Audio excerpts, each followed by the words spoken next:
So Jane and Carl seek out emotionally focused therapy, or EFT.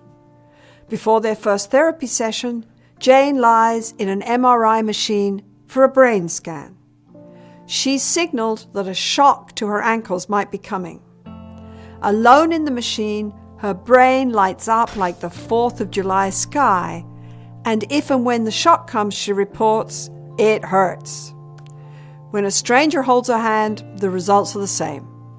When Carl holds Jane's hand, her brain activity again indicates real alarm, and she says the shock is painful. Contact with her husband does not soothe or calm her brain. After Jane and Carl's last therapy session and bonding conversations, Jane is again alone for the fMRI, and her brain lights up when she sees the X, indicating a shock is coming, and the shock hurts. When a stranger holds her hand, her alarm response and her pain are a little less.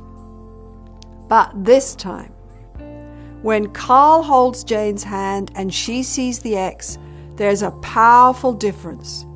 Nidal brain activity indicating any kind of anxiety or threat can be seen. The loving contact she now perceives from her husband's touch changes how her brain encodes this threat, and she reports that the shock is just uncomfortable. Now that is interesting. In fact, these kinds of results make us forget that we're academics and stuffy old researchers, and remind us how to do a touchdown victory dance with the best of them. But what does this study, especially the brain scan part of it, tell us?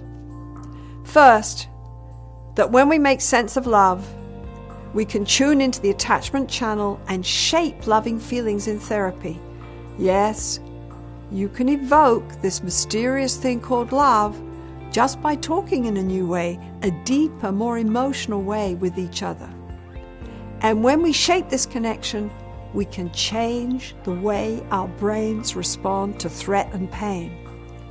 Love is a safety cue that literally calms and comforts the neurons in our brain. Second, these results support all the new research on adult love and bonding. They confirm that secure bonds offer us a safe haven from the perils of life and a respite from anxiety, not just when we're 2 or 3 years old, but as adults. The quality of these bonds then have profound implications, not just for happiness, but for mental and physical health and our ability to face life and its uncertainties with poise and grace. This is just the beginning of the new science of relationships. Is there anything more important for us to understand and shape?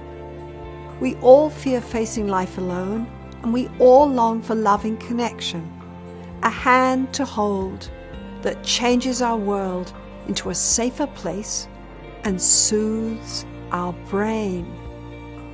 This reminds me of a saying by Jackson Brown. Life is slippery. Take my hand.